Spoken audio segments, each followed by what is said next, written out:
Vatican Assassins, Chapter 35. The Jesuits, 1912 to 1915, sinking the death ship Titanic. Lusitania is sure to follow. By the command of God, it is lawful to murder the innocent, to rob and to commit all lewdness, because he, the Pope, is Lord of life and death and all things, and thus to fulfill his mandate is our duty. Pietro Laguna, 1624, Italian Jesuit. There is no record in history of an association whose organization has stood for 300 years unchanged and unaltered by all the assaults of men and time, and which has exercised such an immense influence over the destinies of mankind. The ends justifies the means is his favorite maxim, and as his only end, as we have shown, is the order. At its bidding, the Jesuit is ready to commit any crime whatsoever. G.B. Niccolini, Rome, 1889, Protestant Italian patriot.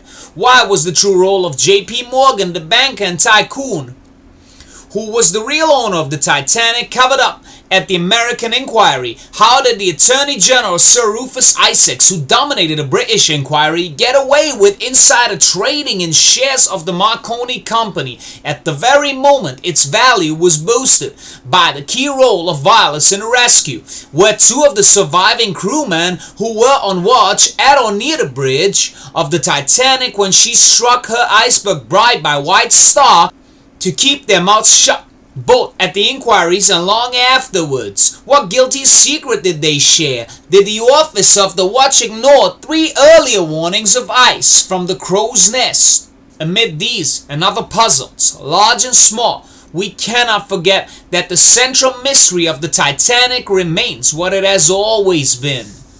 Why did Captain Smith accelerate into an exceptionally large and southerly ice field of which he had been warned repeatedly both before and during his last voyage? We also reassess and throw new light upon many further points, among them the disappearance of the lookout's binoculars, the fire covered up by Captain Smith that raged below in a coal bunker from before the maiden voyage began to within hours of the disaster, the attested reluctance of Chief Officer Henry Wilde to take up his duties, the 55 passenger cancellations, including J.P. Morgan's shortly before departure, the massive alteration to the Titanic's superstructure days before she set sail, and the conundrum of the mystery ships which may or may not have passed from the scene of the tragedy as it was still being played out, raising the possibility that far more than 1 in 3 of those aboard could have been rescued. The perfunctory trials of the Titanic, a pale imitation of the Olympics, were followed by an outbreak of fire in bunker number 10. It could have been dealt with at Southampton, with all a great port's firefighting facilities and without affecting sailing time. Instead, an extra 12 firemen was specially signed on to deal with it at sea. The blaze was concealed from Captain Maurice Harvey Clark, the board, a trade inspector. Why did Smith not have the fire put out as soon as possible? Why did he hide it? Come to that, why did his ship consistently show a slight list to port in a calm sea before the collision, as noted by several aboard? Was there some undeclared damage to account for this? A leak in the weakened stern, for example? Why, after the collision, did Smith run the engine slow ahead for some minutes, as attested by witnesses, a move which would have exacerbated the flooding, the forward compartments? Why was counter-flooding not attempted as a means of keeping the ship on an even keel for longer? Why did Dr. Robert E. Ballard find a bulkhead not on his own plan of the Titanic when exploring the wreck? Neither Dr. Ballard nor anyone else who has visited a wreck for pictorial or plundering purposes has produced a single object or photograph of anything showing the name Titanic except on the bow and on one luggage tag. The name is shown on nothing else, both built into the ship and recovered or recorded so far. We found this sufficiently remarkable to invite every likely source to settle the matter once for all by furnishing proof that the wreck was the Titanic. Reactions ranged from amusement via irritation to ridicule and shock that anyone would raise such a question.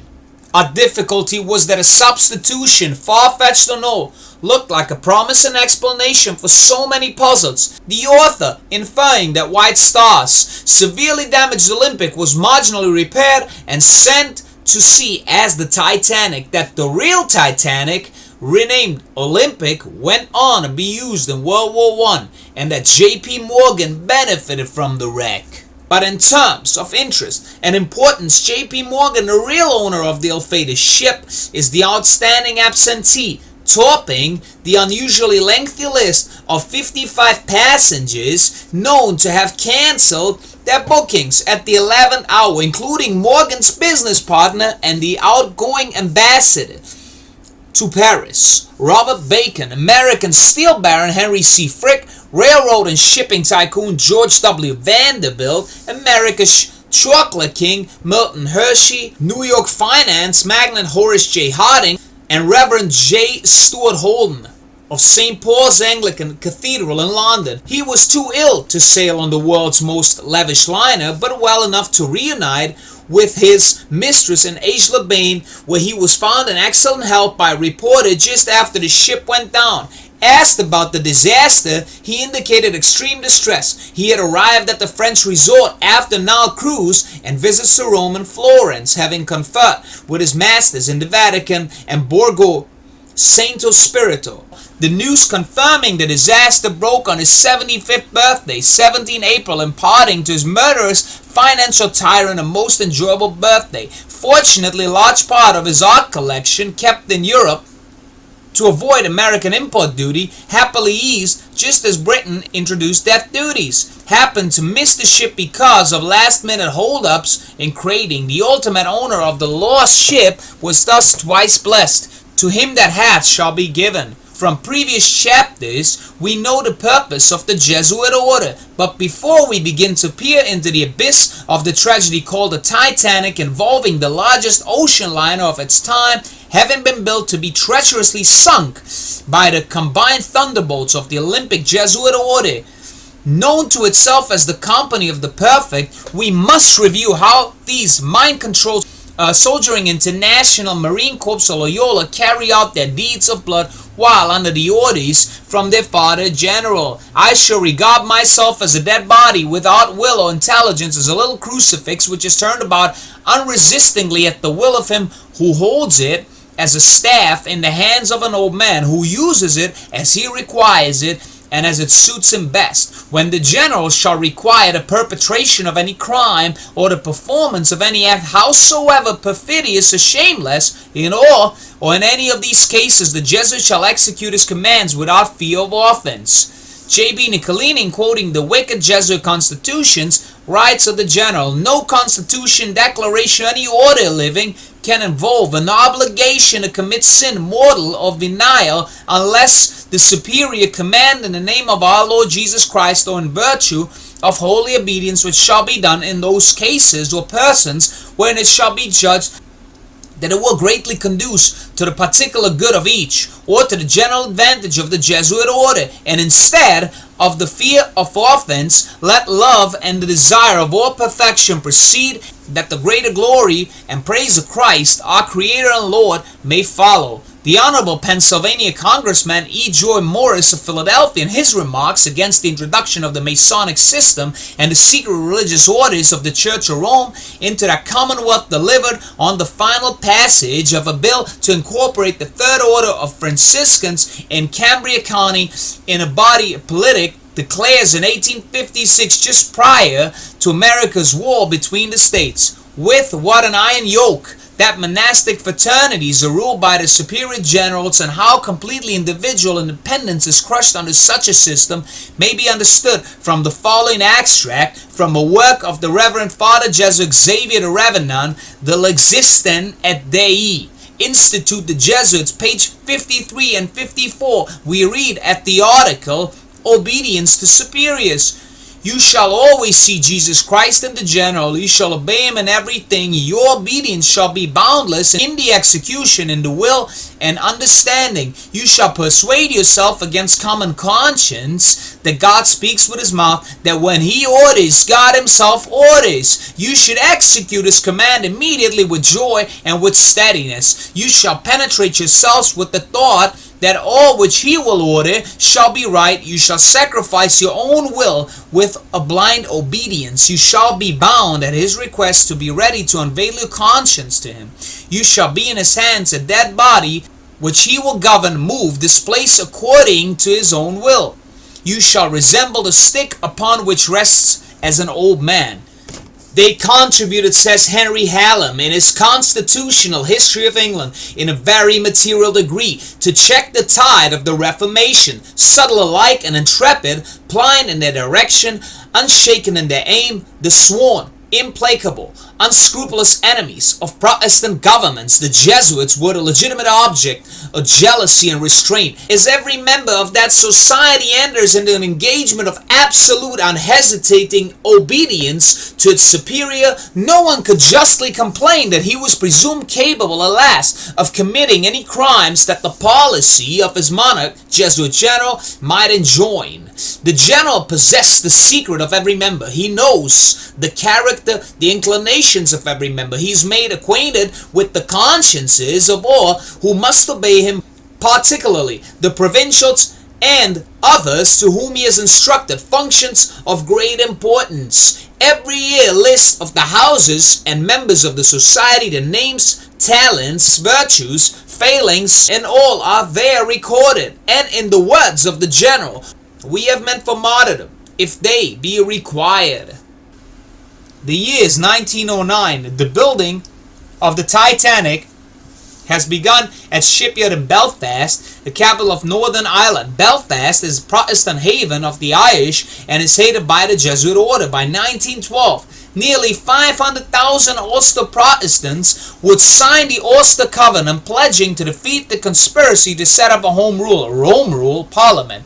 Ireland is still part of the British Empire, but most of the island will be severed from the British Crown as a result of the Jesuits' World War I. The Panama Canal is in building and will be completed in time to begin its usefulness during the Great War. The company's planned destruction of the Protestant British Empire is at hand and will be completed by the end of the Jesuit General's Cold War. The destruction of the Protestant German Empire, having courageously expelled Loyola's black robes, has already been put in motion with a secret treaty between the Order's agents in France and Russia. The overthrow of the Orthodox Russian Empire has already begun.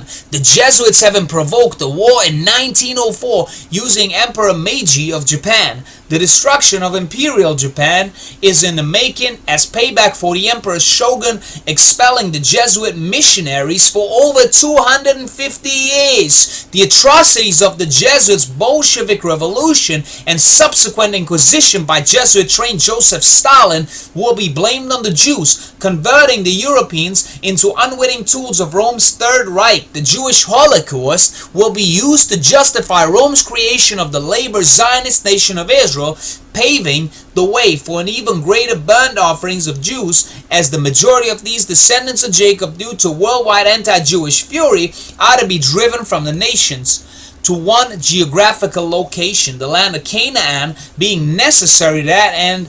England's General Allenby will take Jerusalem from the Muslim Turks in 1917, enabling Solomon's temple to ultimately be rebuilt for the infallible Pope, the Prince that shall come, Daniel 9:26. To finance this grand design, the Jesuits must put their privately owned Federal Reserve Bank in place before the crusade begins. That bank must be established in the greatest wealth-producing nation on earth, composed of mostly middle-class white Anglo-Saxon Protestants and Baptists known for their honest and upright Protestant work ethic. Remembering that the order has been expelled from Europe, having taken refuge in the Protestant American and British empires, its Masonic tools are in place and ready to obediently execute the plan.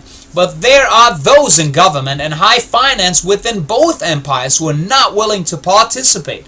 Their power and fortunes will not be used to this end, so they must be ushered out of this world in the most terrifying way, death by drowning. Amidst the screams, yells, shrieks, wailing and weeping of helpless men, women and children floundering in the North Atlantic, the innocents will plunge over 10,000 feet, 2.5 miles, to their nightmarish doom. Therefore, the White Star Line is created to bring the immigrant traffic, Irish and French and Italian Roman Catholics in the United States pursuant to Rome's plan of making America dominantly Catholic. But the death ship Titanic is built in hated Protestant Belfast to be sunk and will be used to entice 325 of the world's richest and finest to board the unsinkable man-made Leviathan, loaded with an additional 1,900 Protestant and Catholic animals, with the first-class fare being 50,000 Federal Reserve notes. By today's standard, multi-millionaires board the ship, 3 of them Jewish: Benjamin Guggenheim, Isidor Straus, the head of Macy's department stores, and Freemason John Jacob Astor, a frequent passenger on the White Star Line, a notable American patriot and soldier, and the wealthiest man on board the Titanic. The captain of the ship is Edward J. Smith, the world's greatest pilot and master of the Atlantic waters, seasoned with 26 years on the high seas. Captain Smith, indeed, is one of the Black Pope's unseen and unknown Jesuit temporal coadjutors. This means that he was not a priest, but a Jesuit of the short robe, as the French would call him, serving the order in his profession. He, without will or intelligence, will commit this crime, this shameless and heartless atrocity at the will of his master, who holds him as a little crucifix and who uses him as it suits him best. Edward J. Smith has been required for martyrdom. Departing southern England from the port of Southampton at 12 noon on April 10, 1912, the captain's master had boarded. This handsome and unpretentious young man, who was the agent for the most powerful Jesuit in Ireland, who in turn reported directly to the Black Pope in Rome, Francis Xavier Wentz. The captain's master was a military operative, a stick in the hand of his provincial superior of the Irish province, which province then included Australia, of the Society of Jesus. This man was Francis M. Brown, now in his final years of Jesuit formation and internationally made known once again for our generation by National Geographic in acknowledgments of the video secrets of the Titanic, released in 1986, the year after Irish Jesuit priest Edward E. O'Donnell discovered Brown's photographic collection in a large metal trunk, calling it to the attention of the editor of the London Sunday Times. Brown, for the purposes of deception and deep cover, was openly and to all appearances merely a photographer for the church, but secretly he was under orders, serving as the Abraham Zapruder by photographing the seafaring limo and its targeted occupants, unwittingly ensnared in his executive action. Born into a prominent Cork family in 1880, Francis Brown was an orphan by his mid-teens, then to be raised by his powerful uncle Robert Brown, the Bishop of Cloyne. Entering the Jesuit novitiate in 1897, Francis underwent his gruesome philosophy instruction from 1903 to 1906 at the infamous Jesuit institution in Kerry, Italy, not far from Turin, at which Battaglione recorded his secret 1825 meeting between Jesuit Superior General Fortis and his assistants, including the future Jesuit General and rebuilder of the Jesuits, Johannes Soroathan. By 1912, Brown was nearly 32 years of age and in his second year of Jesuit moral theology in Milltown Park in Dublin. The Jesuit institution taught the very same registered doctrines that had been publicly condemned and burned by the French Parliament in 1761. Brown would later graduate in 1915 and receive ordination as a Jesuit priest the same year at the hand of his uncle, the provincial Jesuit spiritual coadjutor, the Bishop of Cloyne. Because of the Titanic secret that he carried in his breast, Francis would later be deliberately sent into the heat of the battle as a chaplain, serving with the Irish Guards at two of the most horrendous and yet deliberate sacrificial bloodbaths of World War I, the Somme and the Passchendaele. Gassed, wounded 5 times and declared the bravest man I ever met by Colonel later Field Marshal Montgomery, Brown became most trusted Jesuit of the fourth vow, teaching Ignatius Loyola's spiritual exercises at retreats and preaching all over Ireland. Jesuit Brown obediently served the Black Pope throughout the Second 30 Years' War and Cold War until his death in 1960, 3 years before the murder of JFK. a truth seeker. The plot is thick and the plan is well laid. Lord Brown, one of the island's bishops for over 17 years, and acting president of the bigoted National Ecclesiastical College in Maynooth, referred to in a previous chapter and personally known throughout Ireland, purchases a first-class ticket for his nephew Francis. That ticket, number 84, covered the first 2 legs of the Titanic's maiden voyage. The money used to purchase this ticket was supposedly derived from a civil suit whereby the bishop and 6 priests, including his Jesuit nephew and brother Francis, William Francis Brown, were awarded a total of £500 by jury for libel.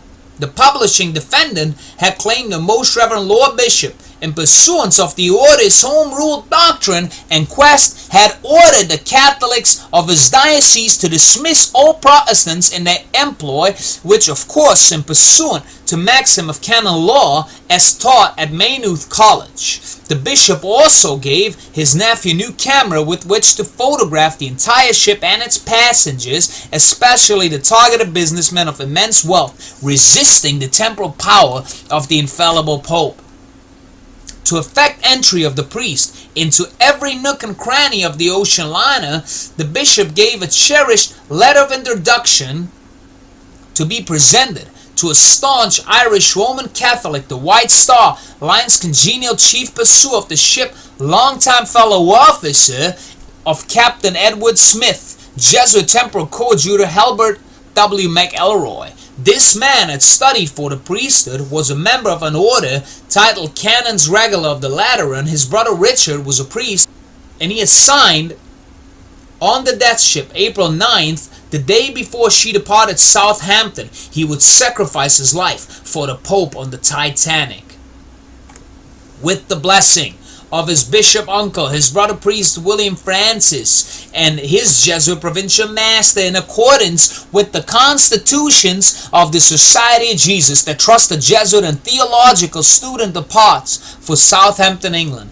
He had been under Jesuit formation for 15 years. He is well versed in canon law, familiar with the order's immoral moral theology, and of course, its accursing Council of Trent. He most likely has been administered an oath in the Bishop's Erie Cathedral overlooking Queenstown and its harbor, anticipating the Titanic's final departure for the North Atlantic. Exiting the cathedral, he will fulfill his mission and proceed in utmost silence, following the plan of his provincial master to the letter. He crosses the channel by ferry and boards a night train for London. Arriving in the morning at the order's commercial capital of the world, there he abides for the day and another night with his brother, an eye specialist, Jesuit temporal coadjutor Dr. James Brown. After a delightful breakfast, he departs at 9:45 a.m. on the Titanic special from Waterloo Station to Southampton, arriving at 11:30 a.m. As planned, Tom Brownrigg, another Jesuit temporal coadjutor under orders, is waiting for Brown at the railway station. They meet, exchange greetings, and proceed to the Titanic's first class stateroom A37. Both inspect the dwelling, as it is now the priest's safe house. The Jesuit bids his assistant adieu before Titanic departs at 12 o'clock noon. It is high noon, the ideal time for an assassination plot to begin, and it would be repeated with the arrival of President Kennedy's Air Force One at Love Field in Dallas, Texas, November 22, 1963.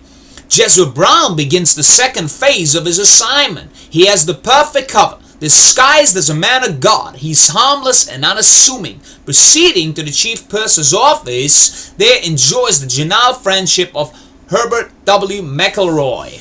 Upon presenting the bishop's letter of introduction, Brother McElroy gives the Jesuit access to every inch of the Titanic over the course of April 10th and 11th, 1912. Every room is photographed, every first-class person is recorded, and many in the lower steerages were pictured.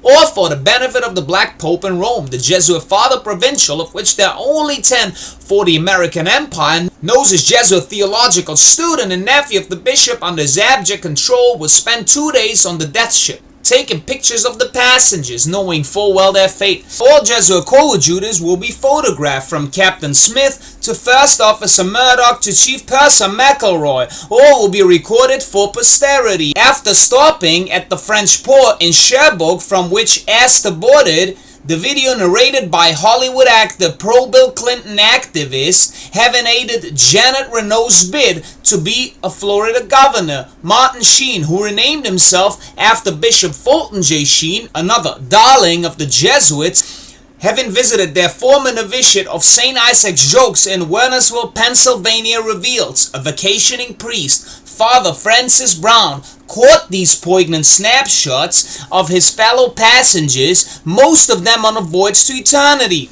The next day, the Titanic made a last stop, pausing off of the coast of Queenstown Island. Here, tenders brought out the last passengers, mostly Irish immigrants headed for new homes in America, and here, the lucky Father Brown disembarked. Father Brown caught Captain Smith peering down from the Titanic's bridge, poised on the brink of destiny. The final eye contact between Captain Smith and the Jesuit in the midst of the doomed Irish Roman Catholics and scores of Scandinavian Lutheran Protestants boarding the steamer is indeed a Kodak moment. Remembering that according to Jesuit Pietro Alagona, it is lawful to murder the innocent, and according to Jesuit Luis de Molina, priests may kill the laity to preserve their goods. Both of these criminals were fully persuaded in their brainwashed minds that they were righteous in their mayhem. This scene, portrayed with the brush of a Rembrandt or a Thomas Kincaid, would serve as a crushing rebuke to any nation that would give the religiously bombastic Santa Loyola access to their shores. For here is Jesuit treachery at its finest. Jesuit Brown boards the Titanic, photographs the victims, most assuredly briefs Captain Smith concerning his oath as a Jesuit, and the following morning bids him farewell. He takes a snapshot of the somber captain peering down from the bridge along with two crew members probably involved in the plot as the lucky nation disembarks on the 11th of April, while the cheerful greetings of boarding Irishmen fall upon his ear but never reach his heart. Possibly a little red-headed girl runs by and cries with eager optimism, "Good morning, Father." A young man approaches and quietly asks, "Will you hear my confession before I leave, Father?" A man with his large family approaches and quietly asserts, "You have been a good priest to us. We wish you well, Father Brown." And lastly comes Danny, a little orphan boy named after the great Irish ballad Londonderry, who slowly limps forward, tightly holding his mother's hand, with tears in his eyes and for the love of the priest who had been a father to him. While the Jesuit had taught at Belvedere College for 5 years, he whimpers, "Thank you for helping me. Goodbye, Father." Indeed, it was a goodbye forever. Little Danny would perish amidst the horrifying pandemonium of the locked-down, helpless innocents at the Titanic's lower decks. Dear truth seeker, Francis Brown had been a man. His heart would be breaking, but he, like Rodin the Jesuit of the Wandering Jew, is one of the bogus Star Trek, named after past Jesuit General Francis Borgia, as well as the General's present headquarters being Borgo di Santo Spirito in Rome. He's a Jesuit of under extreme oath for this mission. He's a machine in a man's body, the perfect Manchurian candidate to be one of the commanders of the Engineer Corps of Hell. He would slay his own mother to further the worldwide political power of a tyrannical sinner who calls himself the Vicar of Christ. But he's an orphan. He has no affectionate ties to mother and father, so he goes through his religious motion and so passes by as the Titanic docks to Queenstown. A wealthy American passenger offers to pay for the Jesuit's first-class ticket to New York, but he knows he is forbidden. Yet to placate the heretic, he sends the message to his Jesuit superior requesting permission to depart. The answer returned is incriminating. "Get off that ship, provincial." As Father Brown watches the Titanic disappear over the horizon with a fire below in bunker number 10, he has no regrets. He knows the provincial soldiers will do their duty. He also knows the law of the church, and having no fear of offense, is convinced this crime shall be for the greater glory of God, the God who sits in St. Peter's chair. As the death ship steams for the high seas, Bishop Brown and the Jesuit provincial perched on the highest point of Queenstown within the Bishop's Cathedral, overlooking the Atlantic, eagerly watch the disappearing Leviathan with glee. Knowing the death of key men thereon will enable the Pope's Federal Reserve Act to pass in time for the beginning of World War I. It is time for a universal vengeance on a heretic and liberal Eurasia that dealt the order its century of disaster, while the gospel of the Lord Jesus Christ was taken by British and American Bible-believing missionaries to the ends of the earth. Praise God. On board the ship, the Jesuit Captain Smith knows his duty. He's under oath. There's no recanting. The ship has been built for the enemies of the order. He, after 3 days at sea, with only one pair of glasses for the bridge, propels full steam ahead, 22 knots on a moonless dark night through a gigantic ice field, nearly 80 square miles in size. Despite at least 8 telegrams of warning as well as many other cautions, he refuses to listen, hell-bent on destruction. Upon approaching the iceberg, First Officer William M. Murdoch, another conspirator, had been instructed by the captain what to do. He orders the engines to be thrown in reverse while swinging the ship sharply to the left, its starboard side. Had the captain not reversed his engines, the Titanic would have turned much more quickly. The greater the forward motion. This error was a violation of one of the cardinal rules of safety, which is never to turn the ship's broadside at danger. Are we to believe that Captain Smith, the master of his profession, would make such a basic blunder in addition to steaming full speed ahead through the up-and-coming icebergs he had been warned about? Obviously, he wanted to break the ship in half. This is nothing more than a repeat of Napoleon's performance at Waterloo in Hitler's stage play in Russia, both dictators deliberately sacrificing their armies, and a preview of the violation of the most basic rules of security in Dallas, Texas in 1963, resulting in President Kennedy's death. The Titanic grazes the iceberg at 11:40 p.m. April 14th, knowing full well the ship's inadequate number of lifeboats and the crew having no boat assignments in case of an emergency evacuation.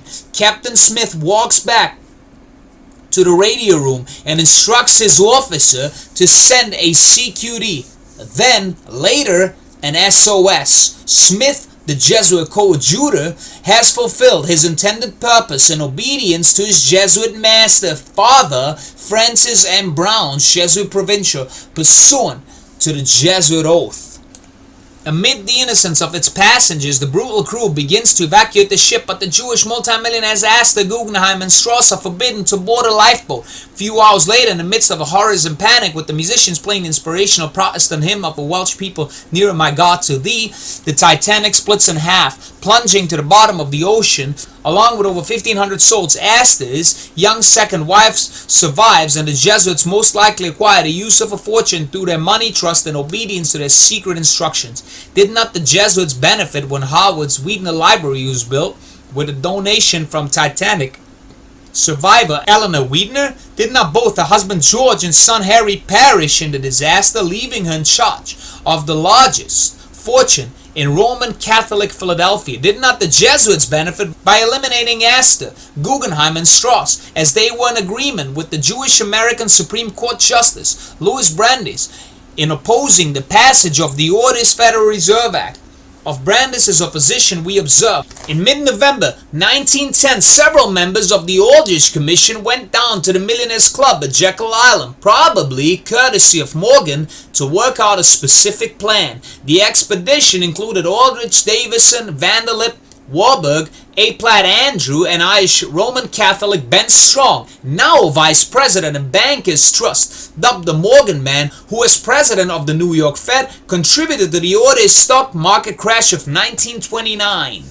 Over the next 2 weeks, these men drew up plans for a national system of regional banks led by a central board of private bankers, the Federal Reserve banking system, the Democratic Congress did not agree, and over the next 2 years bring us to 1912 and the sinking of the Titanic. It rejected the Aldrich Plan as giving too much power to private banks. When the Federal Reserve Act finally passed in December 1913, it provided for a governing board in Washington appointed by the president to represent the public interest. Woodrow Wilson thought this mix of public and private interests would give government the upper hand and effectively turn banks into the instruments, not the masters of business and of individual enterprise and initiative. Louis Brandeis disagreed, claiming that there could be no compromise with the devil, that concessions to the big business interests must in the end prove futile. Was not J.P. Morgan the infallible Pope's financial agent with the American Empire and the man who lured these Jews onto the Titanic? The true sponsor of the Federal Reserve Act with his Aldrich Commission was not bonesman and 33rd degree Freemason President William Howard Taft, the servant of Archbishop James Gibbons and the former dictator over the Philippines, as well as the betrayer of his military aide, Major Archibald Butt, having sacrificed him on the Titanic, and avid supporter of the Federal Reserve Act, urging the country to take up seriously the problem of establishing a central bank, according to Gene Strauss in a masterpiece, Morgan, American Financer. This leads the author to believe there were more than 2 Jesuits on board the Death Ship.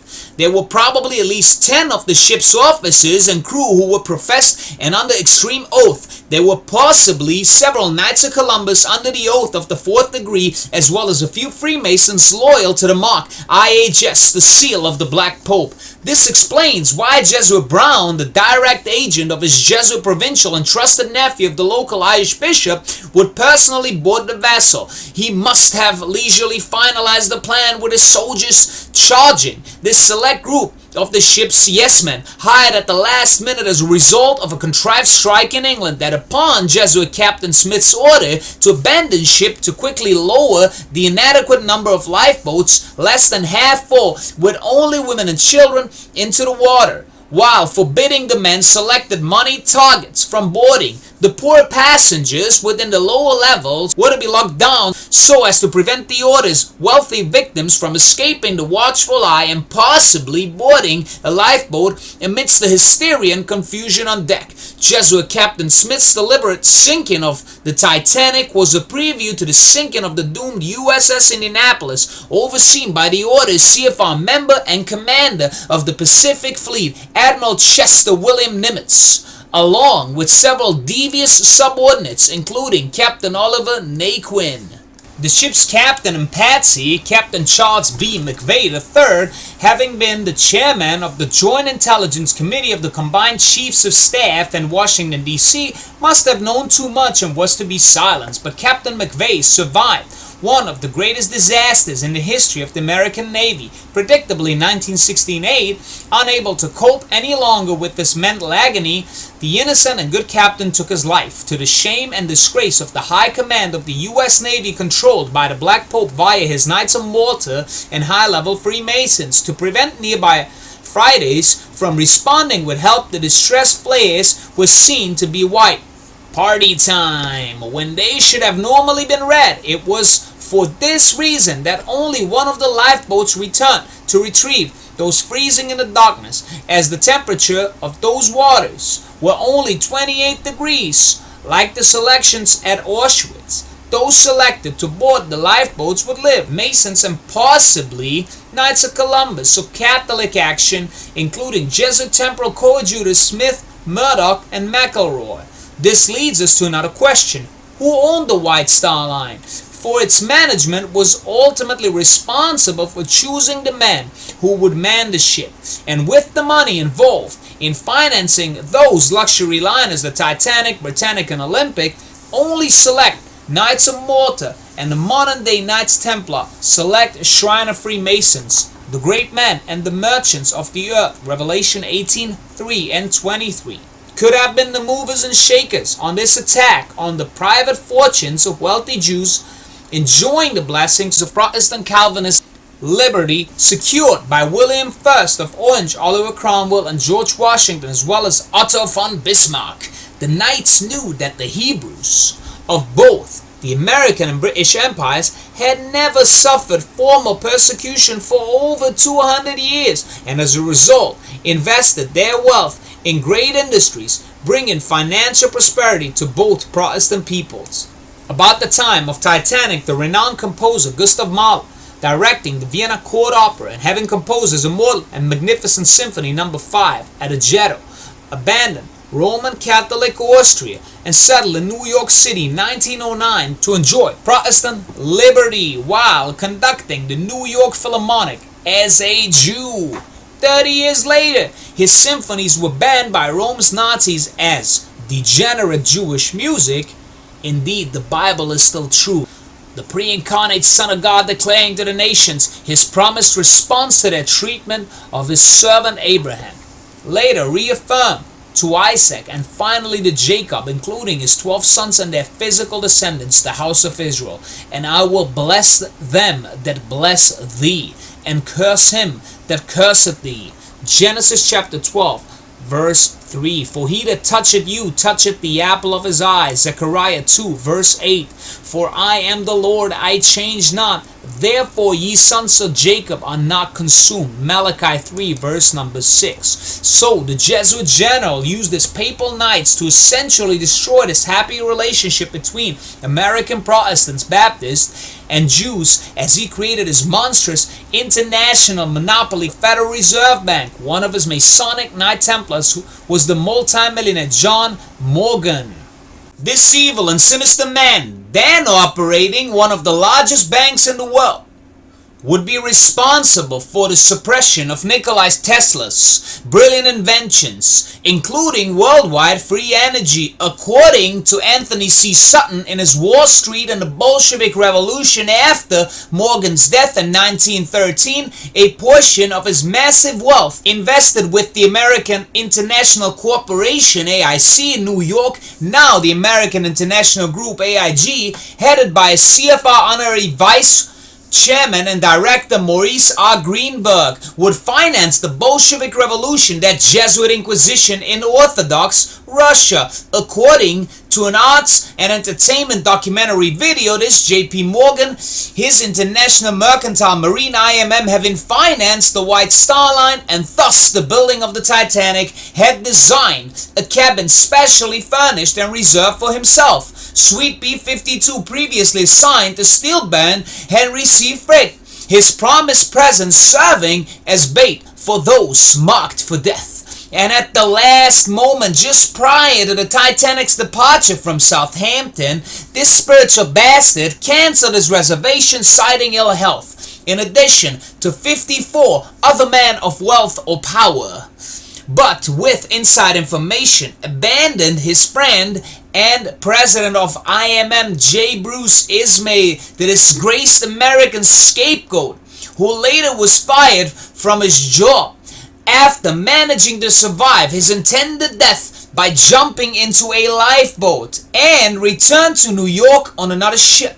We wonder if Bishop Brown and Freemasonic Morgan threw a party and toasted the temporal power of the infallible Pope as they viewed the Jesuit priest's pictures of the murdered men of wealth and power. The net worth of the Titanic's passengers being over $500 million in 1912. In fact, of J.P. Morgan's obvious gaiety while recuperating after the world's worst maritime disaster, we read, Morgan, it will be recalled, pleaded illness as his excuse for not joining the ship's first and last voyage. 2 days after the Titanic sank, he was found by the American press at the Grand Hotel in the French spa of Aix-les-Bains, where he was taking the waters. He was in excellent health and in the company of his French mistress. Another high-level Freemason who also canceled his reservation on the Titanic was Milton Hershey, Pennsylvania's chocolate king. He had much to gain as American soldiers would be issued Hershey chocolate, on which they would fight the Jesuits' Second 30 Years' War, bankrolled by their Federal Reserve Bank. Other white Masonic Gentiles who canceled their reservations at the last minute were Robert Bacon, Morgan's former business associate Henry C. Frick, America's steel baron, and George W. Vanderbilt. America's railroad and shipping tycoon whose family's 1895 breakers mentioned facing the Atlantic Ocean in Newport, Rhode Island is now controlled by the order via the Knights of Malta. As usual, the Sons of Loyola got away with mass murder and grand theft once again, as their power in the American and British empires was controlling. In spite of a most revealing Senate hearing at New York's Waldorf Astoria Hotel, the former palace, for all the Archbishop's dinner parties, not a soul was prosecuted. The Senate's investigation and another by the British Board of Trade found an appalling series of human and technical errors, but brought no charges against ISME or the IMM. Private damage claims against White Star amounting to $16 million were eventually settled out of court in 1916 for $664,000. Further, concerning American Senator William Alden Smith's investigation, we read and are reminded of the fictional Warren Commission. In his most important case, given Smith's antitrust posture and his claim to independence at the outset, his investigation was a cover-up, an attack on the British, in part a diversion. The masking of American involvement in the considerable person of J.P. Morgan and his almighty interests was a lie by omission. Dear truth seeker, the Jews had dared to block the creation of the Jesuits' Federal Reserve Bank, by which the order would finance World War I and World War II, Rome's second 30 Years' War, including Europe's Jewish Holocaust, made possible by the chairman of the papacy's IBM Freemason Thomas J. Watson, the friend and brother Freemason of Hitler's economic minister Haji Mashak. There's another victim of this plot, usually overlooked and yet a most famous man who perished on the death ship. He was an English Mason, William T. Stead, the journalist who exposed the company's traffic in English prostitutes, described as scholar, dreamer, humanitarian, the greatest and most notable man on board the Titanic, famous all over the world, the personal friend of more living and dead monarchs than any private citizen on earth.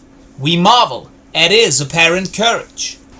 London was rotten with the leprosy of white slavery. Nobles, members of parliament, dukes, lords, all were in great traffic in young girls. Spiritualist William T. Stead saw and knew. Stead had found indisputable evidence of what he wished to prove.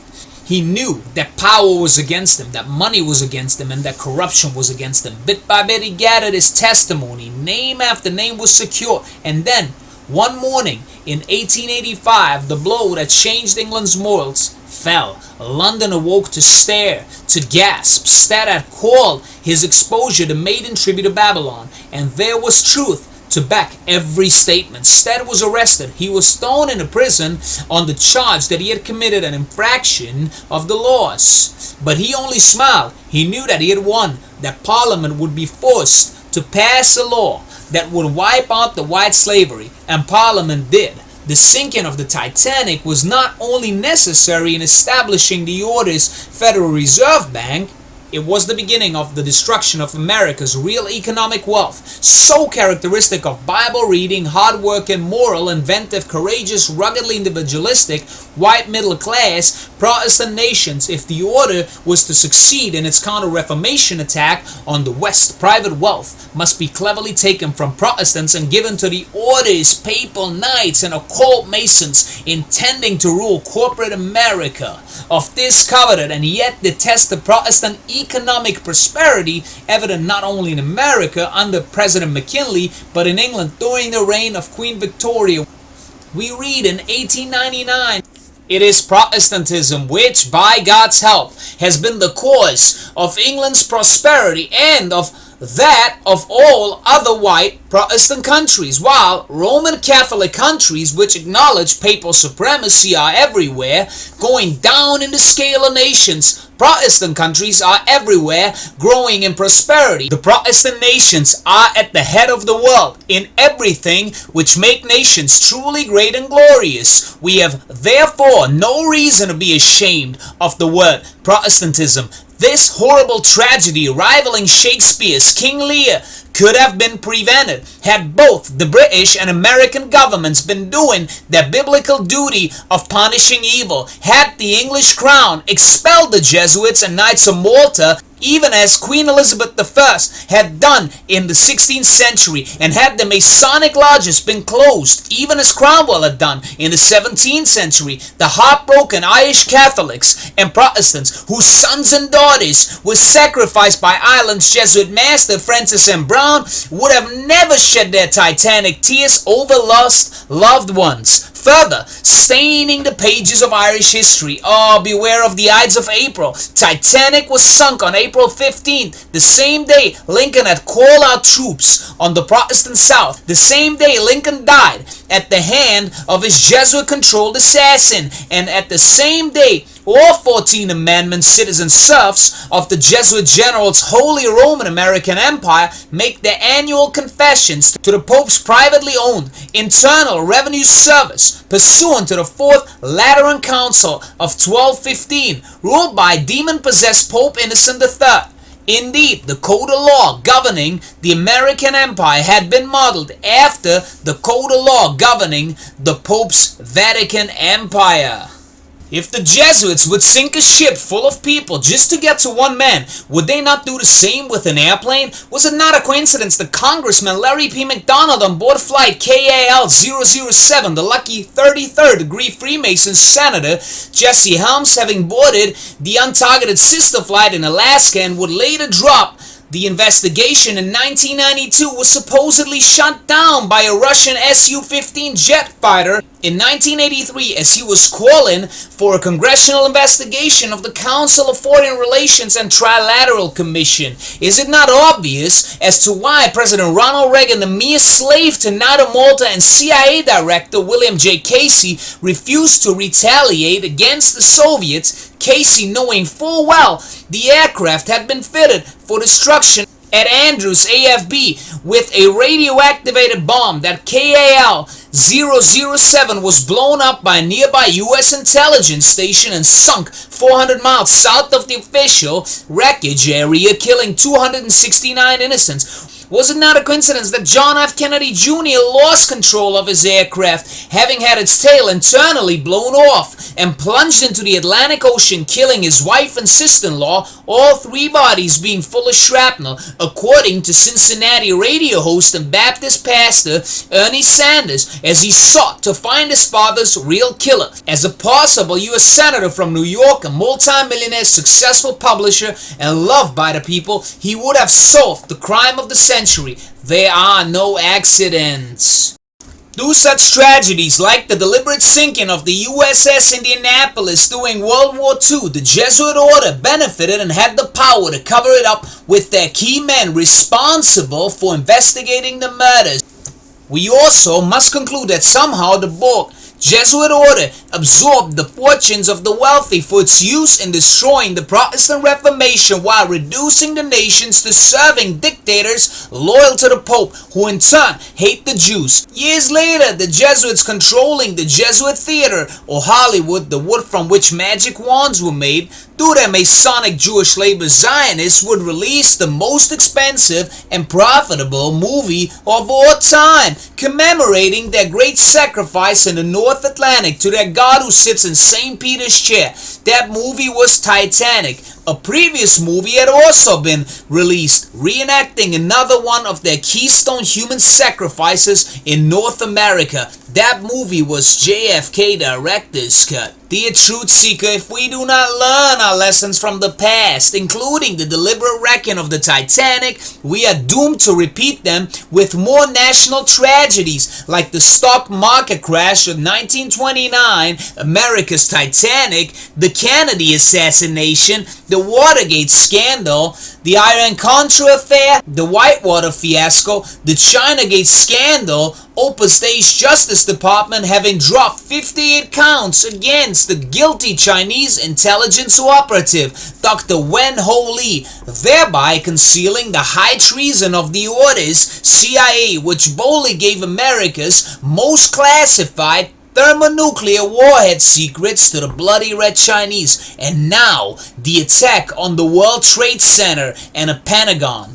For the Black Pope is the god of the society, and nothing but his electric touch can galvanize their dead corpses into life and action. Until he speaks, they're like serpents, coiled up in their wintry graves, lifeless and inactive. But the moment he gives the word or command, each member springs instantaneously to his feet, leaving unfinished whatsoever may have engaged him, ready to assail whomsoever he may require to be assailed, and to strike wheresoever he shall direct the blow to be stricken. Jesuit General Seal over the novitiate of St. Isaac Job, 1930.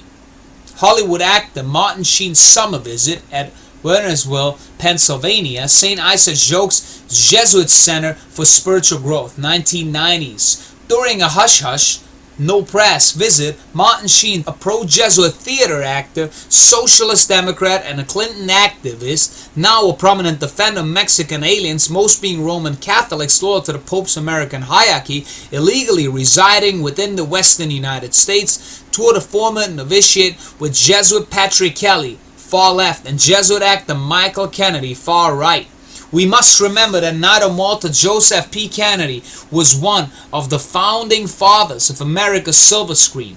Shipping tycoon, and neither Malta Spiros Skouras was once the head of the 20th Century Fox. Hollywood is truly the Jesuit theater, cleverly revealing the order's past, for which reason Sheen was chosen to narrate secrets of the Titanic.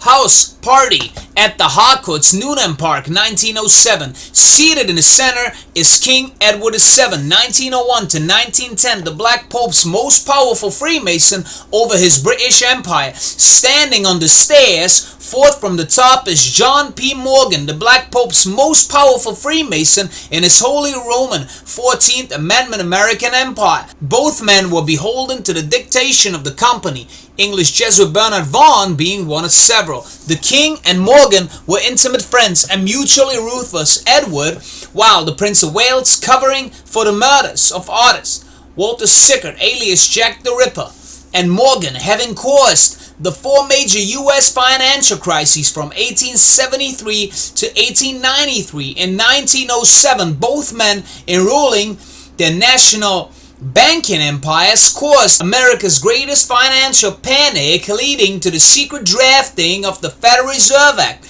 at George's Jekyll Island by Morgan agent Henry P. Davison. Aware of the conspiracy to monopolize the nation's credit into the hand of James Cardinal Gibbon's Morgan-ruled empire, Jewish Freemason John Jacob Astor and others resisted the plot. The remedy was to send Astor to his grave on the Titanic, on possibly the damaged Olympic, the ensuing American and British investigations to serve as mere cover-ups. Neither Edward VII nor Morgan lived to see the creation of the Order's Federal Reserve Bank, which, with the Pope's Masonic Bank of England, financed World War I. Colonel John Jacob Astor IV, 1912. John Astor, a veteran of the Spanish-American War and the wealthiest man on board the Titanic, was a disobedient Jewish Freemason who resisted the orders John P. Morgan and thus the Roman Papal Caesar in Satan's Vatican Palace. The target of the Black Pope, John Jacob Astor IV, 1912. John Jacob Astor IV, with his second pregnant young wife, Madeline, who later gave birth to his son, John Jacob Astor VI, was the target of the Jesuit order. Manning the Titanic, Astor and later Supreme Court Justice Louis de Brandeis resisted the establishment of what became the American Empire's J.P. Morgan-backed socialist communist cartel capitalist central bank, privately controlled by Papal Knights of Malta and Shrine of Freemasons on behalf of the Black Pope. It was the thieving King's Bank, the Federal Reserve System. Masonic son Vincent inherited 200 million, joined the CFR and served the orders FDR. English journalist Freemason William T. Stadd, 1849 to 1912. Pictured above, with his wife, William Stadd, was universally mourned upon his death, having perished at the command of the Black Pope. Born in poverty to an accursed congregational heretic minister in Northumberland, England, Stadd developed an iron will, having to support the family at age 14 upon his father's untimely death. Through years of toil, dauntless determination, and providential blessings, Stead rose from being an errand boy earning 12 cents a week to the virtual editor of the Pall Mall Gazette. With London rotten with the leprosy of white slavery, Stead single-handedly exposed the corruption with his epic work, The Maiden Tribute to Babylon, forcing Parliament to pass a law in 1885 wiping out underground compulsory prostitution secretly beloved by the nobility and those in power, including Jesuit-controlled Prince of Wales and the Prime Ministers. Stead, a theosophist and a spiritualist, was involved with 33rd degree Freemasons Cecil J. Rhodes and Lord Alfred Milner in creating what Georgetown University's Jesuit-controlled historian and mentor of Bill Clinton, Carroll Quigley, called the Round Table Group, later to become the Order's Royal Institute of International Affairs, 1919, but Stead was expelled from the group for opposing the Boer War, 1899 to 1902, which destroyed the heretic Dutch Protestants and stole their gold mines of the Transvaal. Though Stead's later masterpiece If Christ Come to Chicago further enhanced his world fame, he did not escape the invisible, silent, avenging hand of Satan's black robes.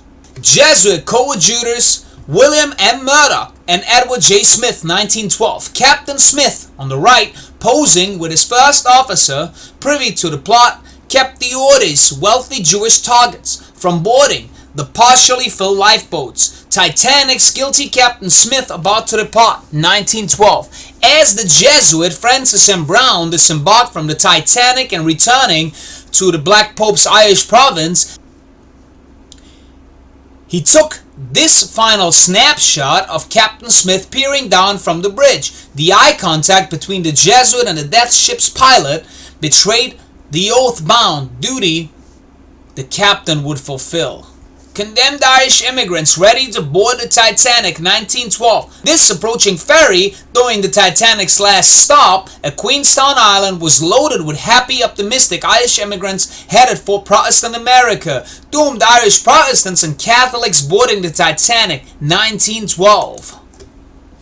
Taken by Brown himself, this most pitiful photograph shows condemned Irishmen, mostly Roman Catholic, boarding the doomed Titanic with the full knowledge of Brown's merciless Jesuit provincial under extreme oath. Cleverly, the lucky priest got off the ship before the Titanic departed, knowing its final destination would be at the bottom of the freezing North Atlantic Ocean. Jesuit of the Irish province, Francis M. Brown, 1880 to 1960. Francis M. Brown, nephew of Ireland's Bishop Brown and discipline agent of the Jesuit Provincial of Ireland, subject to the Black Pope, is most accurately described by the converted G.B. Niccolini of Rome in 1889 when he keenly wrote the history of the Jesuits. Their evil genius is constantly present and active.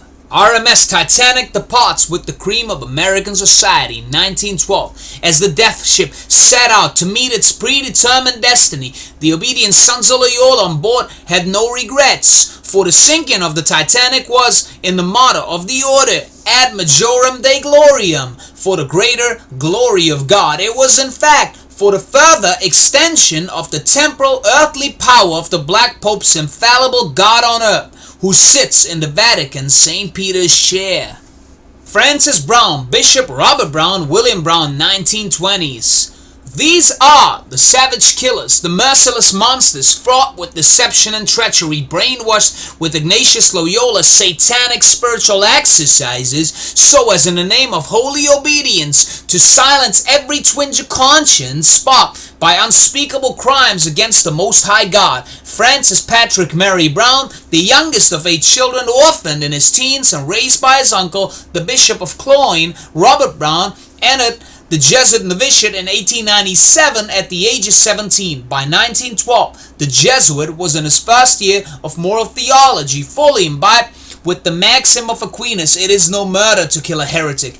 Given a camera and a first-class ticket by his uncle to photograph the entirety of the Titanic, Brown spent a day and a night on the death ship, capturing last movements of targeted first-class passengers, as well as the Dublin Provincial's Jesuit temporal coadjutors required for martyrdom, including Captain Edward Smith, First Officer Murdoch and Chief Purser McElroy, befriended by a wealthy American first-class passenger offering to pay his way to New York, Brown petitioned his superior for permission to travel, knowing full well the doom of the ship. The reply was, "Get off that ship, Provincial." Jesuit Brown departed at Queenstown and returned to the cathedral to the delight of his brother, Jesuit William, 1876 to 1938, and his bishop uncle plotting to realize Irish home rule. British warship and passenger liner HMS Lusitania, 1915, with the Jesuit general now in complete command of both the American and English governments. Through high-level Freemasonry, he sought to create an incident whereby his international press could incite the American people to enter World War I. The Lusitania was not only a floating palace of comfort, but was also listed as an armed merchant cruiser, sporting 12 6-inch guns. Underway from New York on May the 1st, the German government had warned all passengers to board at their own risk, as German submarines would sink her if encountered. Cunard Line steamer under the jurisdiction England's Lord of Admiralty, Masonic Winston Churchill, had been loaded with 5,000 3-inch artillery shells, 6 million .303 caliber rifle bullets, and additional 200 tons of ammunition from the dock Queen Margaret, and a massive amount of gun cotton, which explodes upon contact with water. The ship's captain was the brave and seasoned William Turner. Little did he know he would be Churchill's scapegoat. On May the 7th, the Lusitania arrived 14 miles off of the coast of Ireland. Its escort, the cruiser HMS Juno, having withdrawn, unbeknown to the captain. Receiving coded messages from the Admiralty, Turner promptly obeyed and thus moved his ship into perfect position for the awaiting German U-boat. One torpedo hit the steamer, causing a monstrous secondary explosion. The Lusitania sinking in a mere 18 minutes. Over 1,200 people, including 128 Americans, lost their lives, and Captain Turner was unfairly blamed. Although the Germans made reparations to America, the Jesuits used this propaganda to ultimately, in 1917, bring the American Empire into the Pope's Second 30 Years' War. History of the World War, an authentic narrative of the world's greatest war. Francis A. Mott, Chicago, John C. Winston Company, 1919, page 259.